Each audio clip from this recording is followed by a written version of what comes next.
In this video, we're going to be talking about body armor kit setup.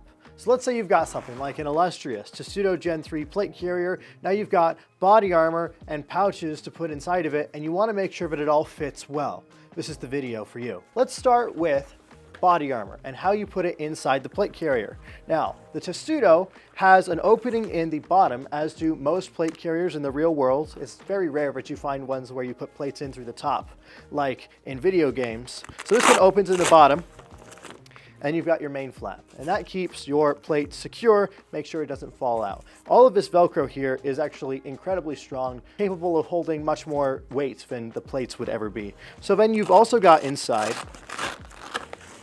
these webbing flaps, and what those do is they hold the plate even higher than the bottom flap, so as to make sure that that plate sits as high as possible, because you don't want it sagging really low inside of the plate pocket. You want it to sit up high near the top of your chest. Now there is one more caveat here, which is that inside the plate pockets you have a horizontal piece of webbing.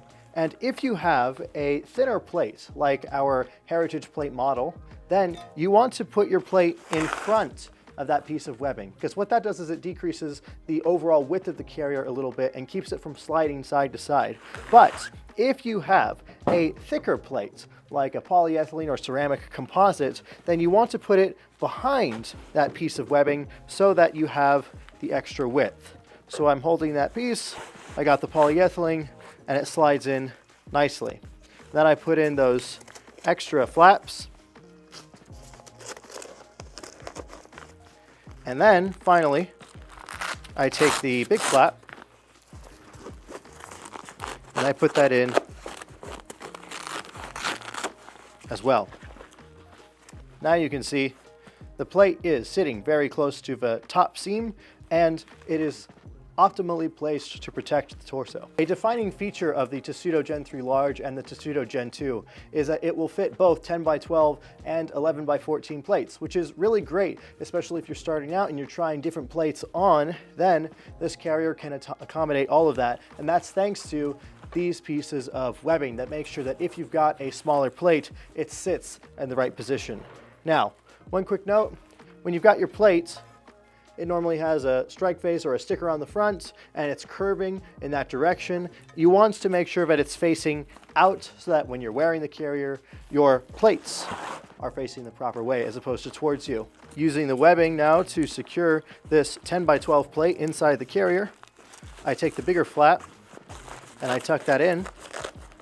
And now, front and back, I have my plates inside my body armor vest. Now let's talk about sizing your body armor vest. Now, the Testudo, along with most plate carriers on the market, has two main places where it adjusts, and that is the shoulder straps and in the Cumberbund or side securement system. Let's start with the shoulder straps. These are connected via Velcro. In this case, you have hook or hard Velcro from the front plate pocket connecting to soft Velcro on the rear plate pocket. Now the question is, how much extra Velcro do you go past? So this, for instance, would be putting it very high, because obviously then there's less material. Whereas this, if I do this, would be seating the carrier very low. So the question is, which one is best for you? Now, the answer to that is determined primarily from the place where this vest sits on your torso. So right now I'm wearing a more concealable body armor vest, the Regicide plate carrier, and you can see that the top of the vest sits right at my clavicle, right at the top notch there. And then the bottom of the vest is generally going to go to about your belly button or maybe slightly above. But the main thing is that you want this carrier nice and high. One of the main mistakes that people make is that they have those shoulder straps go out way too much, and then it's sitting and protecting their belly, but not their heart and lungs. So make sure that your plate carrier is sitting appropriately high. The way that it's set up right now, I like to use the Velcro relative to each other as kind of my determining measurement. So in this case, I'm going to put the loop Velcro sticking out past the hard Velcro or the hook by about a half an inch or so and secure it, and then put my shoulder pads on top. I'll do the exact same thing on the other side, tighten it up just a little bit, just put it over the top. And with that done, basically, if I were needing to set this up for myself, I would put it on, see if that armor is sitting right at the edge of my clavicle notch here, and if not, then I would adjust it higher or lower accordingly. So that is the height of your plate carrier. Now let's talk about the tightness of your plate carrier cummerbund. Now this is determined by how your cummerbund is situated in the back. And on our testudo models, this is one of the biggest benefits. It is incredibly modular. So let's take a look. I'm going to open up the back by taking this flap here,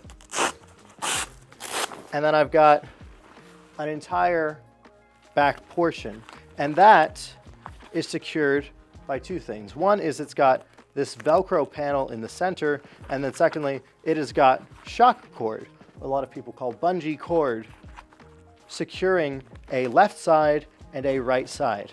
Let's talk about what you would do if you need to make this cummerbund longer. That is, you try and put it on and it's incredibly tight. It's difficult to get around your body. Then what you do is you take these barrel locks and you squeeze them and you let them out a bit. And what that does is it creates slack. And now you can see, if you compare the right side versus the left side, that this side is able to go out significantly more than this one is. And then you can, if you want to go even further out, untie this knot, and then you can extend out that shock cord even further. Now, what do you need to do if you want to make it tighter? Because obviously, from this starting position, it is already pretty tight. You could go maybe a little bit more, like that. But let's say that even that configuration is too loose for you. What you can do is you can take out this shock cord, and then what you would do is simply roll this cummerbund so as to attach molly to molly at a tighter position. So let's do that real quick. Once I've untied the knot, I let out my barrel lock, and then I just pull this loose. Let's say I want to take out 1 or 2 inches. Then I've got all this molly here. I would just fold that around, and now what I'm doing is I'm attaching this row of molly here to the molly panel that you can see on the carrier. And that's pretty simple to do. You essentially are just going to do a figure 8 or shoelace kind of a portion. Now, as you can see, I've gotten this significantly shorter. I'm going to take the ends of the shock cord, and I'm going to take my barrel lock and just put these 2 ends through it, and then take that lock and slide it down to the end. And this is a significantly shorter cummerbund now, which means that across that shock cord and the overall length of the cummerbund, you have tons and tons of adjustment from about medium to size 3XL, which is really useful. All in all, with this method, minor adjustments could take about 60 seconds, whereas a more major adjustment, maybe your first time setting up the carrier, you can do in 5 to 10 minutes, which is a big improvement over cummerbund systems of the past. This is pretty intuitive, pretty simple to remember how to do, and what's more, you can look at one side and kind of just infer how the cummerbund system works. There you go. Once you've got your cummerbund adjusted, you just put the shock cord back in, you stick it back together, and then that all goes and tucks back into the plate pocket. Let's talk really briefly about the front as well, because there is a little bit of adjustment that you can do there. And that is with the quick detach that comes on the Testudo Gen 3, as well as will come on the Testudo Gen 4.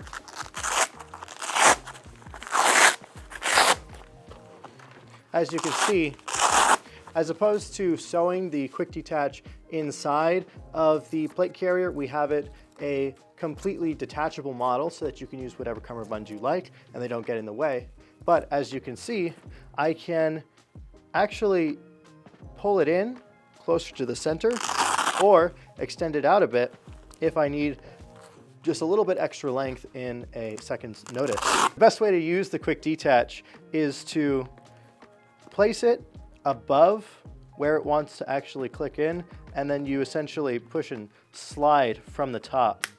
I find that's the most reliable way. And then when you're trying to pull it off, you don't pull it up or down, you mainly just push it forward. Pops off easily, but it won't ever accidentally come loose. And then one of the things that I love most about this style of quick detach is it's very intuitive mouth-to-mouth kind of contact. You just hook it on, push it down, and it clicks, and there's no fussing around with it. So that is your carrier. You have armor inside. It fits you well. And now it's time to talk about PALS straps and pouch attachment, which is the final section of our setup video. Armored Republic pouches are attached with a system called PALS, or the Pouch Attachment Ladder System. And that uses now PALS straps in combination with MOLLE, both on the pouches themselves and on the plate carrier. So let's talk about how that's done. Basically, what you're going to do is you're going to weave back and forth between the pouch and your carrier MOLLE. So let's start with the triple rifle mag pouch. There is one note that I'd like to make, which is when you are trying to put pouches onto a plate carrier, you want to take note exactly where it's going to sit. As it is, these pouches sit maybe a little bit lower than the front panel of your carrier if you just put them in straight. So what I like to do is to start by putting them into the first row of laser cut MOLLE inside the pouch. But part of the benefit of this kind of a system is it's very easy to adjust and to choose where you want your pouches to sit based on which rows you use. Second benefit is that it's very secure. So now that I've got that started, I'm going to tuck these in. But it is important that as you go along, you don't try and do one entire row and then move to the next column. Instead, you want to do them all approximately at the same time. Makes it a lot easier. Once you got them all through, you pull them. Then you just fold your pouch over and you tuck it into the next place. So as you can see, we've put it through the top row of MOLLE on the carrier. Then we skip one and we go to the next. You don't want to go in through the one you just came out of in terms of the slits on your pouch, because it's going to be way too difficult. So you go here, and it's easier and more intuitive. In the past, this was done via plastic clips as opposed to webbing, and it was much less fun because it wasn't as flexible, whereas these are a joy to use. It feels like tactical Legos putting your carrier together. Now I've gone through the final row of MOLLE on the pouch itself. I'm going to tuck into the final row of webbing on the carrier. Now, as I pull each of these tight, what you'll see is I have these tabs that stick out from the bottom, and you can eliminate these by simply going back up and tucking them back into the last row from the pouch. So they are invisible, very secure, and that's not going anywhere. There is simply no way for that pouch under normal circumstances to escape the carrier's grasp, which makes for a very secure setup. And that is how all pouches, including this small one here, work. You choose exactly where you want it to sit by lining up. Okay, I've got the webbing coming out of the top of the pouch there, which means it would hang from about there on this piece of webbing on the carrier, and so it'll look like that. That looks good to me. And then you just loop it through. So you start with where you want it to hang. So I want us to hang on the cummerbund here. Maybe I go, it's easier, by the way, if you detach. You want everything to be as loose as possible when you're doing this, because it just makes it easier to put stuff through.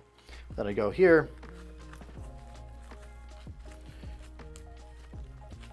through the laser cut on the pouch, next on the carrier, on the pouch again, not going through the one you just came out of, but going and skipping to the next one. Just bending that pouch so that it comes out you go to the last piece of webbing on the carrier and kindly tuck it back in. There you go. In just under 60 seconds, you can have your pouch ready to go. Attached, securely, never going anywhere.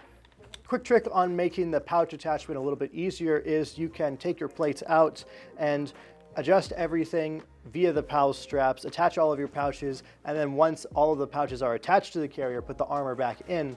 And that's easier simply because it makes the carrier more flexible and you can bend that webbing around as you need to. As you can see, I was just able to do so with plates inside, which means it's not that big of an issue, but if you're struggling, it can make it easier.